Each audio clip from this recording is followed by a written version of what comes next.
আসসালামু আলাইকুম গাইস। তো অনামের বদ্ধ আসলাম 2-3 দিন। অনামের বদ্ধ হয়ে গেছিলাম বন্ধুদের এনে ঘুরবা লাগিয়া হেন গেছিলাম গায়েরা সবই প্ল্যান করছি যে 200 করে দেহেরা বিরিয়ানি আইটেম আনি বিরিয়ানি বানাইম।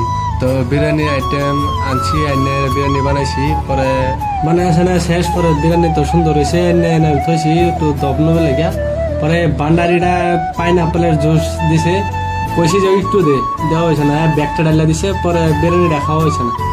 তো ধরুন কিবা বিরিয়ানিটা একদম নষ্ট বানাচ্ছে পরে পরে ভাবছিলাম খায়াটায় যাইম পরে বিরিয়ানি বাড়া হইতেছে বাইরে আছে এটা খায়াটায় যাইম পরে সব বাইরে এরিয়া সব এক লঙ্কা করে মুয়া দিছে পরে আর দেরে একটা লঙ্কা দেওয়া না এই যে কেলে পাইনাপলটা দিছে যে পাইনাপলটা সেন মাইরে একদম গান্দা বানাইছে বেশি গান্দা হয়েছে একদম বিরিয়ানি খাইতে সব পালা দেওয়া হয়েছে বুঝলি না।